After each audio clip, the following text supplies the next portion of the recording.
2024년 9월 마지막 주 수요일에 이제 마가복음 1장 말씀을 시작해서 지난주까지 그 마가복음 전체를 함께 살펴봤습니다. 제가 보니까 1년이 좀 넘게 걸렸어요. 한 1년하고도 한 달 정도 걸린 것 같아요. 그런데 오늘 이제 드디어 마가복음을 전체적으로 한번 좀 정리하는 시간, 그리고 마가복음의 말씀을 통해서 하나님께서 우리의 신앙 속에 무엇을 요구하시는지 하는 것들을 함께 이제 마무리로 살펴보는 시간을 갖기를 원합니다. 사실 마가복음을 처음 시작할 때 그 저자였던 마가나 혹은 마가복음의 내용을 이미 한번 설교를 시작하면서 설교를 한 적이 있습니다. 그런데 오늘 다시 한번 복습하는 차원에서 생각을 해보면 퀴즈 한번 내보죠. 마태, 마가, 누가, 요한복음 이 4복음서가 있는데 이 4복음서 중에 가장 먼저 쓰여진 책이 뭐라고요? 네, 가장 먼저 쓰여진 책이 마가복음으로 여겨집니다. 제가 간단하게 한번 표를 만들어 봤어요. 자, 앞에 화면을 보면 지금 마태, 마가, 누가, 요한복음 이 4복음서를 중요한 것들만 대략 비교를 했는데 지금 연대를 보면 기록된 시기가 마가복음이 지금 AD 65년에서 약 70년경으로 이렇게 추정을 하는 겁니다. 다른 복음서들은 그 뒤에 이제 기록이 되었고 요한복음은 제일 늦게 기록된 것으로 여겨져요. 근데 이 각각의 4복음서의 각각 저자들은 그들이 처해 있는 시기나 장소나 환경이 다 달랐어요. 그래서 똑같은 예수님의 복음을 기록했지만 그들이 지금 속해 있는 시기와 환경, 그 다음에 주변의 사람들에게 예수님의 복음을 이런 식으로 소개를 하고 싶었던 것이죠. 그래서 지금 마태, 마가, 누가, 요한복음은 지금 그 복음서를 대하는, 그러니까 그 복음서를 전달하고자 하는 대상들이 각각 다른 걸 여러분 볼 수가 있죠. 그래서 마태복음은 누구를 대상으로 예수님 복음을 썼을까요? 유대인들을 대상으로 예수님 복음을 기록한 거예요. 그래서 이 유대인들에게는 그 유대인들이 기대하고 수천 년간 기다리고 기대했던 메시아가 바로 왕으로 오신 분이 누구라고요? 예수님이시다. 왕으로 오신 예수님을 소개하는 거예요. 그게 마태복음이에요. 그리고 오늘 우리가 그동안 살펴봤던 마가는 누구를 대상으로 이 복음서를 기록했냐면 마가는 지금 이 당시에 로마에 위치해 있었던 곳으로 추정을 합니다. 그래서 로마 사람들을 대상으로 예수님의 복음을 전했고, 특별히 이 로마 사람들의 입장에서는 종은 하찮은 신분이잖아요. 노예는 그 당시에 가장 비천한 계급이었단 말이에요. 그런데 이 땅에 오신 예수님은 하나님의 아들이시지만 왕이시지만 우리 인간을 위해서 종이 되셨다는 거예요. 섬기는 종이 되셨다는 거죠. 그래서 그 종이신 예수님을 통해 우리의 구원과 생명, 우리의 소망이 주님께 있다라고 하는 걸 가르쳐 주는 거예요. 그래서 이 마가복음은 로마인들을 대상으로 종으로 오신 예수님을 설명하고, 이제 각각 누가, 요한도 각각 다른 대상을 향해서 완전한 인간이신 주님, 인자라는 표현을 많이 쓰죠. 그래서 요한복음에는 하나님의 아들로 오신 예수님, 완전한 그 하나님의 그 온 우주 만물의 왕이시지만 그분이 하나님의 아들로 이 땅 가운데 영광스럽게 우리에게 오셨다. 그걸 기록하고 있는 거예요. 이렇게 각각의 시기와 대상과 또 내용이, 주제가 다른 것을 우리가 볼 수가 있어요. 여러분 참 신기하지 않나요? 여러분 놀랍게도 마가는 물론 요한도 누가도 그렇지만 12제자도 아니고 사도 중에 한 명도 아니었어요. 그러니까 우리의 의문점은 그거죠. 그런 마가가 어떻게 복음서를 기록할 수 있었을까? 그것도 이 4복음서 중에 다른 제자들, 다른 사도들보다 가장 먼저 예수님의 복음을 기록할 수 있었을까? 그건 참 신비한 일이기도 하고 마가의 입장에서는 놀라운 은혜다라고 할 수 있는 거예요. 그래서 오늘 우리는 이 마가복음을 정리하면서 이 저자였던 마가를 조금 더 함께 살펴볼 필요가 있습니다. 여러분, 이 마가복음의 저자였던 마가는 어떤 인물이었을까? 이 마가복음 안에는 사실은 마가 자신을 소개한 내용이 별로 나오지 않습니다. 그죠? 그래서 우리는 사도행전에서 마가를 함께 살펴봐야 되는데, 자, 사도행전 13장의 말씀을 함께 보죠. 자, 13장 4절 5절이에요. 같이 우리 두 구절 읽어봅니다. 시작. 두 사람이 성령의 보내심을 받아 실루기아에게 내려가서 거기서 배 타고 구브로에 가서 살라미에 이르러 하나님의 말씀을 유대인의 여러 회당에서 전할세 요한을 수행원으로 두었더라. 자, 4절의 두 사람은 누굴까요? 4절의 두 사람은 누굴까요? 그 앞부분을 안 읽었기 때문에 우리가 지금 그냥 두 사람이라고 되어 있지만 사도행전 13장 1절을 시작하는 부분을 보면 안디옥 교회가 성령의 지시하심을 따라 기도하다가 누구를 세웠을까요? 바나바와 바울을, 아직 이때는 사울이라고 되어 있어요. 바나바와 사울 두 사람을 따로 안수하여 세우고 이제 전도 여행을 출발하게 된 거죠. 그래서 안디옥 교회가 비로소 선교가 시작되는 교회죠. 그래서 지금 4절에 이 바나바와 사울 두 사람, 바나바와 바울 두 사람을 성령의 인도함을 따라서 이제 전도 여행을 출발하는 겁니다. 그래서 배 타고 구브로라는 섬에 지금 이제 가서 복음을 전하게 되는데 5절에 보니까 그 두 사람 외에 특별히 물론 여러 명의 사람들이 있었겠지만 이 바나바와 사울, 바울 외에 특별한 한 사람을 소개하고 있죠. 누구를 데리고 갔다고요? 누굴 데리고 갔다고요? 저를 보면 안 되고 화면을 보셔야 알죠. 지금 여기 5절에 보면 요한을 수행원으로 두었더라. 수행원으로 누굴 데리고 갔다고요? 요한이 누구냐 하면 마가예요. 요한 사도가 아니고 이 요한이라고 되어 있는 사람이 바로 마가 요한인 거예요. 이 바나바의 생질이라고 되어 있죠. 그죠? 성경에 바나바의 조카이면서 지금 바나바는 자기 조카 마가 요한을 수행원으로 지금 전도여행을 출발하게 된 겁니다. 자, 그런데 출발한 지 얼마 안 돼서 13절에 가보면 어떤 문제가 생기죠. 같이 읽어봅시다.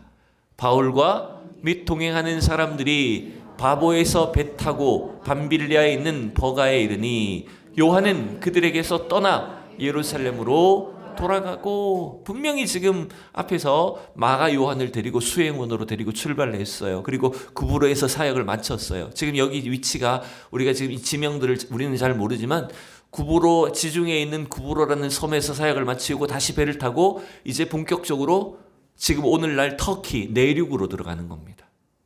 터키로 들어간 거예요.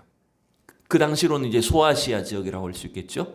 그래서 그 터키 땅으로 갔는데 밤빌리아에 있는 버가에 이르렀을 때 어떤 일이 생겨버립니까? 그 수행원이었던 요한, 마가 요한이 어떻게 돼버렸어요? 그들에게서 떠나 예루살렘으로 돌아갔다고 되어 있어요. 마가가 왜 떠났을까요? 엄마 보고 싶어서. 마가는 왜 집으로 돌아갔을까요? 네? 마음이 안 맞아서, 또 힘들어서, 질병 때문에 배탈이 났을까요? 사실은 여기 성경은 우리에게 마가가 돌아간 이유를 분명하게 소개하지 않습니다. 그래서 우리는 추정하는 거죠. 아마 마가가 너무 힘이 들었나 보다. 혹은 엄마 보고 싶었나 보다. 향수병이 생겼나 보다. 아니면 몸이 너무 안 좋아졌나 보다. 뭐 어떤 여러 가지 어떤 이유가 분명히 있을 거라고 생각을 하는데, 대체로 우리가 많은 사람들이 추정하는 바는 마가는 원래 예루살렘에서 어떤 집의 아들입니까? 네. 마가가 부잣집 아들인 거 어떻게 아셔요, 여러분? 네? 지금 아는 게 너무 많으셔요, 그죠? 마가는 우리가 알듯이 예수님과 제자들이 최후의 만찬을 했던 그 다락방이 있던 집의 집 주인 아들이라는 거죠. 그래서 그 다락방이 굉장히 넓은 방이에요, 여러분. 거의 100명도 넘게 들어갈 수 있어요. 큰 방입니다. 그러니까 그런 저택의 아들이었다면 어쩌면 마가는 굉장히 부잣집 아들이었을 거고 또 아주 곱게 자란 사람이었겠구나라고 이제 추정하는 거예요. 이건 정확한 건 아닙니다. 그냥 우리의 추정이에요. 상상이에요. 그래서 그 지금 여기 나오는 지명이 뭡니까? 그 구브로에서 다시 배를 타고 지금 터키 내륙으로 들어갔는데, 거기서 지금 여기서 넘어가는 지역이 어떤 곳이냐면 엄청 험준한 산맥이 가로막힌 지역이에요. 지난번 1월 달에 우리 터키 갔을 때 거기 기억나시는지 모르겠어요. 그 히에라볼리, 파무칼레 히에라볼리 그 언덕에서 왜 쭉 아래쪽으로 멀리 내려다 보이던 지역 기억나세요? 가셨던 분들. 가셨던 분 여기 지금 3-4분 계시잖아. 그 왜 그 석회암 온천이 있던 데서 위에서 저 멀리 엄청 넓은데 그 먼 쪽에 보면 산이 높은 산이 있었던 거 봤던 거 기억하세요? 그 산에 눈이 덮여 있던 거 기억나시나요? 예, 거기예요. 거기가 터키 남쪽인데요. 거의 해발 3,000m, 4,000m 되는 산맥이 있습니다. 그러니까 지금 바울과 그 일행들은 이 남쪽 해안에서 상륙해서 그 산맥을 넘어와야 되는 곳이에요. 그래서 우리가 추정하기로는 아마 그 경로가 너무너무 힘들었기 때문에 아니었을까라고 추정을 하는 거예요. 물론 정확한 이유는 우리는 지금 알지 못해요. 이제 어디 가서 아실 수 있을까요? 어디 가면 아실까요? 천국 가서 이제 마가한테 물어보시면 돼요. 왜 돌아갔냐고. 자, 그런데 이 일로 인해서 나중에 문제가 생기죠. 사도행전 15장에 보면, 자, 15장 36절 같이 읽어봅니다. 시작. 바울이 바나바더로 말하되 우리가 주의 말씀을 전한 각 성으로 다시 가서 형제들이 어떠한가 방문하자 하고, 자, 지금 아까 13장에서 15장으로 넘어왔는데 여러분 이 사이에는 벌써 1차 전도행을 마치고 2차 전도행을 출발하는 장면입니다. 1차 전도행 마치고 예루살렘 교회 회의에 가서 다 보고했어요. 그리고 예루살렘 교회 회의의 결과를 가지고 바울은 바나바한테 말하는 겁니다. 이제 우리가 그 지난번에 갔던 그 지역들, 그 성도들을 다시 돌아보자. 그 사람들의 신앙을 격려하러 다시 방문하자라고 이제 출발하려고 하는 거예요. 근데 여기서 이견이 생기죠. 자, 37절 이하에 보면, 자, 어떤 일이 생깁니까? 바나바는 마가라 하는 요한도 데리고 가고자 하나. 자, 아까 마가가 중간에 탈락해서 돌아갔잖아요. 중도 포기하고 돌아갔는데 바나바는 자기 조카 마가를 어떻게 하자고요? 데리고 가자. 이번에도 마가를 데리고 가자라고 하고, 바울은 어떻게 해요? 바울은 그놈은 절대 안 돼. 왜요? 걔 데리고 갔다가 또 중간에 또 포기하고 집에 돌아간다 그러면 이게 완전히 팀워크가 깨져버릴 수도 있고 사역이 망칠 수 있다는 거예요. 그래서 지금 바울은 그 마가를, 중간에서 자기들을 떠났던 마가를 데리고 가는 것이 옳지 않다라고 지금 두 사람이 의견이 나뉘어졌어요. 근데 의견만 나눠진 게 아니라 문제가 뭘까요? 39절에 보면 서로 심히 다투어 피차 갈라서니. 지금 바울과 바나바가 어떻게 돼버렸어요? 둘이 마가 때문에 엄청 크게 싸우고, 그렇다고 뭐 때리긴 하겠습니까? 그게 아니죠. 둘이 이제 의견이 완전히 대립이 돼서 결국엔 어떻게 돼버렸어요? 갈라서 버렸어요. 그래서 바나바는 마가를 데리고 지금 구브로로 갔고, 1차 때 갔던 구브로로 갔고, 바울은 이제 누구와 함께해요?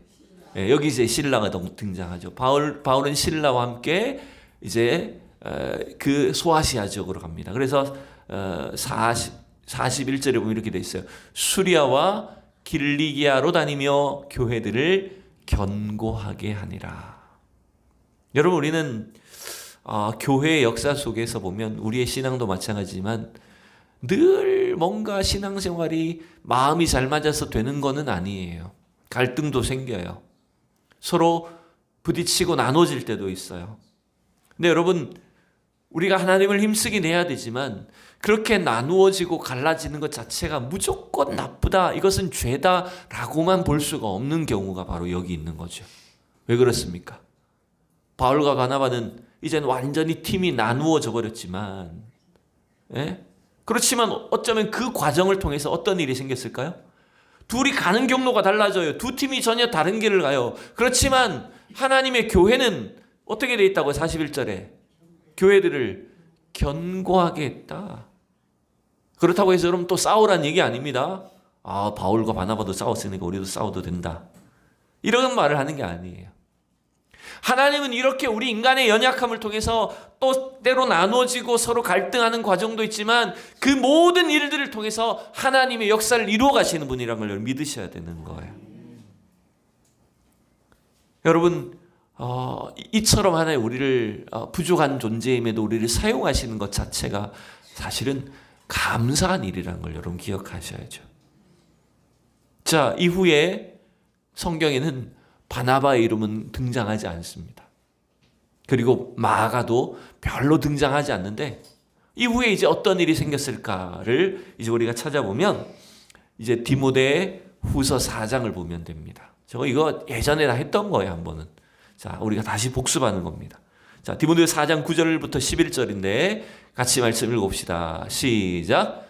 너는 어서 속히 내게로 오라. 데마는 이 세상을 사랑하여 나를 버리고 데살로니가로 갔고 그레스게는 갈라디아로 디도는 달마디아로 갔고 누가만 나와 함께 있느니라. 내가 올 때에 마가를 데리고 오라. 그가 나의 일에 유익하니라. 여러분, 바울이 어느덧 나이가 많아졌고 로마 감옥에 2차로 지금 두 번째로 투옥되어서 바울은 뭘 느끼고 있을까요? 나의 달려갈 길을 마치고 하나님께서 자기를 이제 부르신 부름의 상을 향해서 이제 마지막 여정이 있구나. 자기가 이제 얼마 남지 않았구나라는 것을 바울은 느끼고 있어요. 그래서 지금 9절에 너는 내게 속히 오라. 여기 누구일까요, 이 사람은? 너는 누구일까요? 누구 보고 지금 속히 하라고 말하는 걸까요? 네, 마가 아니고 디모데예요. 디모데 후서잖아요. 디모데한테 쓴 편지예요. 그래서 디모데에게 지금 너는 나에게 속히 오라 라고 디모데를 불러요. 왜 속히 오냐면 지금 여기는 지중해는요, 겨울이 다가오면 배를 못 타요. 그래서 겨울이 오기 전에 속히 오라 라고 지금 이야기를 해요. 그런데 아까 우리가 읽었던 11절에 바울은 누구와 함께 있어요? 누가만 지금 자기하고 함께 있대요. 그런데 올 때 디모데가 올 때 누굴 데리고 오라고요? 마가를 데리고 오래요. 그 마가가 바나바와 바울이 갈라서고 난 뒤에 바울이 마가와 어떤 연관성이 있었는지 어떤 사역이 함께 있었는지는 알지 못합니다. 그러나 우리가 확실한 건 뭐죠? 지금 바울의 마지막 말년에 그가 로마에서 죽기 직전까지 사실은 누구와 함께 했다는 걸 알 수 있을까요? 예전에는 그런 놈은 안 돼라고 여겼던 마가를 데리고 오래요. 그리고 바울은 마가를 뭐라고 표현합니까? 그가 나의 일에 유익하다라고 말을 하고 있어요. 여러분, 바울은 과거에는 그 중도 포기한 인물로 마가를 인정하지 못했지만 지금은 그 마가를 유익한 사역자로 인정하고 있고, 그리고 디모데와 마가와 누가와 이런 사람들이 자신의 뒤를 이을 자신의 사역을 계승할 그런 사역자들로 인정하고 있는 걸 여러분 볼 수가 있어요. 여러분, 이게 그냥 단순히 사람 사이의 관계가 좋아졌다라고 하는 걸 말하는 게 아니에요. 그게 아니라 비록 처음 사역을 출발할 때 마가는 참 연약한 사람이고 인내심이 부족했고 여러분 그런 믿음이 온전치 않은 사람이었다가도 지금 비록 인생의 시간이 한참 흐르긴 했지만 오늘 바울이 가르쳐주는 게 뭡니까? 마가는 어느덧 교회를 이끌고 섬길 지도자로 성장하게 된 걸 여러분 볼 수가 있어요. 여러분, 마가가 어떻게 이렇게 성장할 수 있었을까? 사실은 우리가 지금 마가복음을 살펴봤지만 마가라는 사람이 그렇게 여러분 믿음이 연약했던 이 한 청년이 어떻게 사복음서 중에 가장 먼저 복음서를 기록할 수가 있었을까? 그런 성숙한 믿음의 사람으로 자라날 수 있었을까? 여러분, 이게 오늘 우리가 이 마가복음을 마치면서 생각해 볼 부분이에요. 여러분, 두 인물이 있으리라고 생각이 됩니다. 첫 번째 인물은 누구냐면 여러분, 누가 마가의 믿음을 성장하고 성숙하도록 도왔을까요? 그 첫 번째 인물은 사실은 바나바예요. 바울은 성격이 굉장히 불같아서 그 중도 포기한 마가를 데리고 갈 수 없다라고 했지만 그래도 바나바는 어떻게 했어요? 자기 조카이기도 했고, 바나바의 특성이 뭘까요? 바나바를 권위자라고 성경이 말했잖아요. 그 뜻이 뭐냐면 권위적인 사람이란 말이 아니에요. 위로의 사람이란 말이에요. 그래서 이 바나바는 성경이 잘 기록되진 않았지만 이 마가를 위해서 그의 어떤 신앙이나 그의 성품이나 인격이나 믿음이 차근차근히 성장될 수 있었던, 도왔던 그런 인물이었다라고 우리가 충분히 추정할 수 있는 거예요. 여러분, 오늘 우리가 그런 찬양도 하지 않습니까? 우리가 구원받고 하나님의 자녀가 되고 이렇게 신앙생활하는 것, 여러분, 우리가 절대 홀로 된 것이 아니잖아요. 그죠? 우리의 자녀들이나 우리 다음 세대들이 믿음 안에서 자라나는 것도요, 그냥 어떤 누군가 한 사람의 노력으로 되는 게 아니에요. 거기에는 수없이 많은 사람들, 우리 어른들, 교사들, 부모님들, 주변에서 돕고 섬기는 많은 사람들의 헌신이, 기도가 여러분 한 영혼을, 한 사람의 믿음을 아름답게 세워가는 거예요.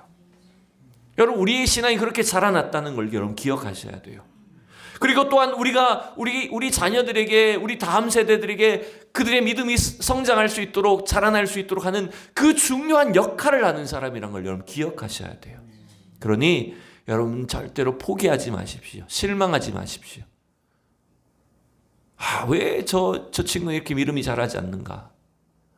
목회를 하다 보면, 목회자 사역자 입장에서 보면 실망할 때가 있어요.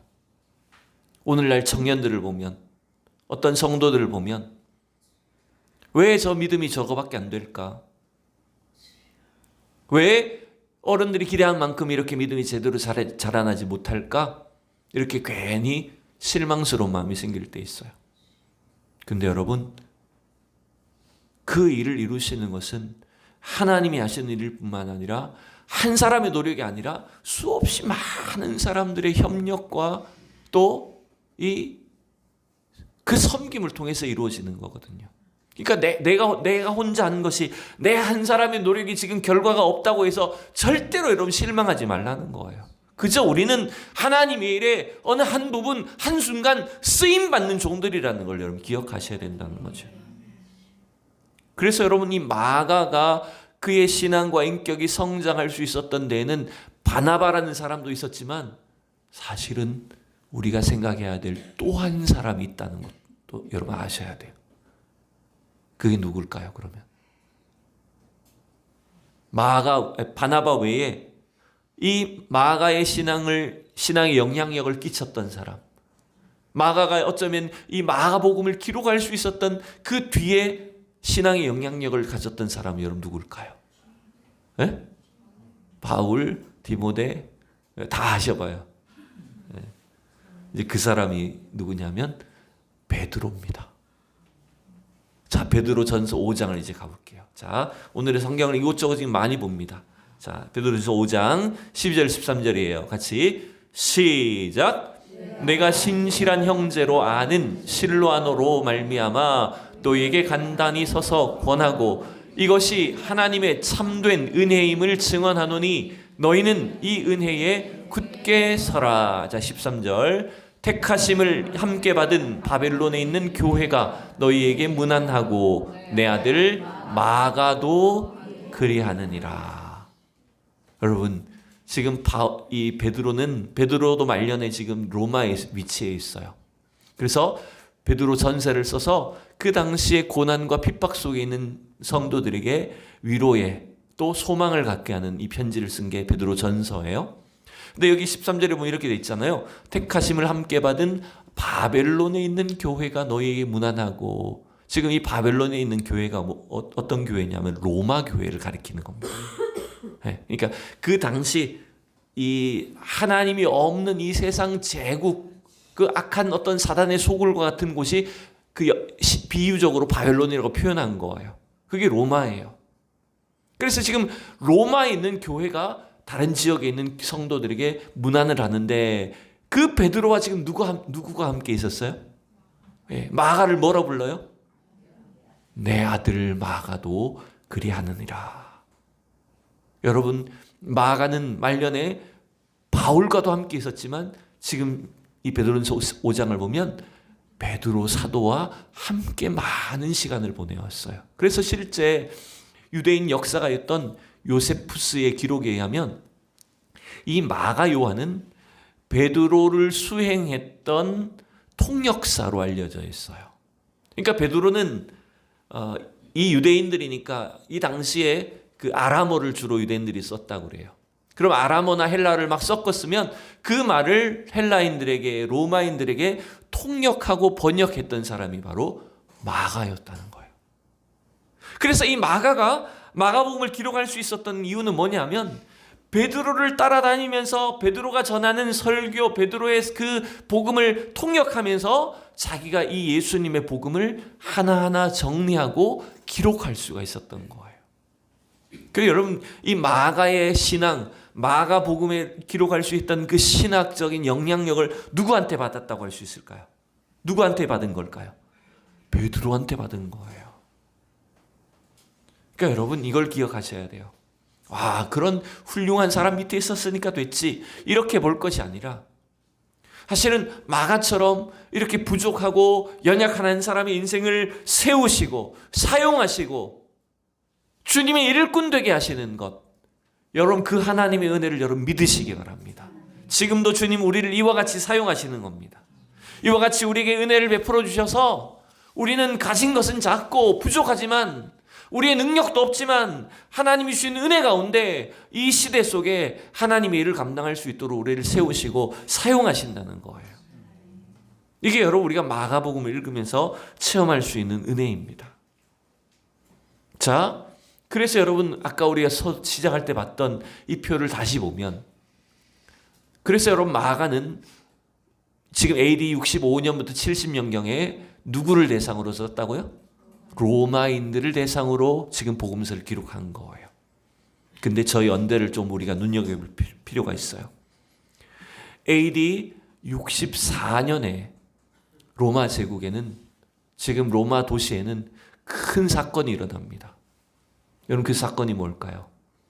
AD 64년경에 이 로마에는 대화재 사건이 일어나요. 그때 로마의 황제가, 여러분 우리가 유명한 로마의 그 나쁜 황제, 악한 황제 중에 한 사람이 있어요. 그 사람이 누굴까요? 네로 황제예요. 네로가 자신의 어떤 이 광기를 나타내는데 로마 시내의 그 대화재 사건을 일으켜요. 네로가 저질렀다라고 이렇게 보통 학자들은 추정하기도 해요. 근데 그렇게 해놓고 그 화재 사건의 원인을, 그 재앙의 원인을 누구한테 돌리냐면 유대인들에게 돌립니다. 예수 믿는 사람한테 돌립니다. 그래서 이 당시에 AD 64년경 이후에 이 네로 황제의 박해로 인해서 엄청나게 많은 그리스도인들이 순교를 당하고 고난을 겪습니다. 결국 마가가 마가복음을 기록한 중요한 원인은 뭐가 있을까요? 지금 로마에 있는 고난 중에 있는 성도들을 위해서, 그들에게 우리를 구원하신 예수님의 그 복음이 우리의 유일한 소망이다. 이 악한 시대 속에, 멸망하는 세상 속에 그 예수 그리스도의 복음을 붙잡고 주님을 의지하여 소망을 갖도록 하기 위해서 이 마가복음을 기록한 거예요. 여러분, 그 고난 속에 어떤 믿음을 가지라는 걸까요? 자, 이제 마지막으로 우리는 마가복음 본문으로 다시 돌아옵니다. 두 구절만 볼게요. 8장 34절 5절 두 구절을 읽습니다. 같이 읽어요. 시작. 무리와 제자들을 불러 이르시되 누구든지 나를 따르거든 자기를 부인하고 자기 십자가를 지고 나를 따를 것이니라. 누구든지 자기 목숨을 구원하고자 하면 잃을 것이요 누구든지 나와 복음을 위하여 자기 목숨을 잃으면 구원하리라. 할렐루야. 여러분, 놀랍게도 우리가 이 세상 속에서 믿음을 지키고 신앙 가운데 살아갈 때, 그때 세상으로부터 겪는 고난과 핍박과 어려움은 예수님의 십자가에 동참하는 은혜입니다, 여러분. 그것이 결코 이상한 일이 아님을 믿으시기 바랍니다. 여러분, 세상은 끊임없이 교회를 핍박합니다. 우리의 신앙을 공격합니다. 여러분, 그러나 그것이 이상한 일이 아니라고요. 오히려 우리를 위해서 십자가에 달려 죽으신 예수님의 그 고난의 십자가에 우리를 동참하게 하시는 일이에요. 그래서 여러분, 이 1세기의 성도들은 목숨의 위협을 당하는 고난 속에서 기꺼이 자기 십자가를 지고 주님을 따라갔던 사람들이에요. 여러분, 그 길이 어떤 길이라고요? 구원받는 길이라고요. 자기 살겠다고 믿음을 버리면, 세상의 것을 가지겠다고 십자가의 복음을 따라가지 않으면 여러분 그 길은 자기 목숨을 잃는 길이라고요. 천국의 상급이나 생명이 없는 길이라고 말하고 있는 겁니다. 여러분, 그래서 우리가 지금 이 로마 시대에 이 네로 황제의 엄청난 핍박 속에 이 고난을 겪는 일은 사실은 예수님께서 이미 다 예고하셨던 일이에요. 주님이 말씀하셨던 거예요. 그러나 그 가운데서도, 고난 속에서도 믿음을 붙잡고 자기 십자가를 지고 나아가는 사람들 통해서 하나님은 천국의 생명을 허락하실 뿐만 아니라 여러분, 우리 안에 이 세상 속에 도리어 하나님 나라를 세우는 놀라운 종들이 되게 하신다는 것을 여러분 가르쳐주고 있는 거예요. 여러분, 이게 참 놀랍지 않습니까? 우리가 이 땅에서 고난받고 겨우겨우 어쩌면 믿음 때문에 참 고생하고 힘들게 사는데, 그게 하나님 나라의 상급, 천국의 우리 하나님 나라의 집을 우리가 얻을 뿐만 아니라 이 땅에서 하나님 나라를 세우는 종들이 되게 하신다고요. 그게 우리에게 주신 엄청난 은혜와 축복이에요. 여러분, 그래서 우리가 이걸 기억합시다. 지금 뭐 에이펙 정상회담이 열린다고 하는데 세상의 권력과 권세는 어때요? 자기가 한 나라의 지도자가 되고 권력을 가지면 뭔가 마음대로 행사하는 것처럼 보입니다. 높아져야지 여러분, 사람들 위해 높아지고 군림해야지만 뭔가 힘을 발휘하고 자기 목적을, 자기 어떤 정책을 펼치는 것처럼 보여요. 그러나 지금 주님 뭐라고 말씀하셨을까요? 오늘 읽었던 본문에서 마가복음 10장에 읽어봅시다. 너희 중에 누구든지 으뜸이 되고자 하는 자는 모든 사람의 종이 되어야 하리라. 인자가 온 것은 섬김을 받으려 함이 아니라 도리어 섬기려 하고 자기 목숨을 많은 사람의 대속물로 주려 함이니라. 여러분, 세상의 나라들은, 권력자들은 어떻게든지 남들을 위해 이기고 짓밟고 올라서려고 하는 게 목적이에요. 근데 놀랍게도 우리 속에 이 땅에서 하나님 나라를 이루는 방식, 우리를 통해서 하나님 나라가 세워지는 방식은 뭘까요?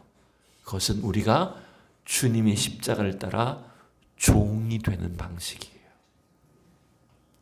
주님은 그 길을 따라오라고 저와 여러분들을 이 시대에 부르셨어요. 그 일을 위해 바울을, 디모데를, 또 베드로를, 오늘 이 마가를 택하셨고 그 시대의 예수 그리스도의 제자로 종된 삶을 살게 하셨어요.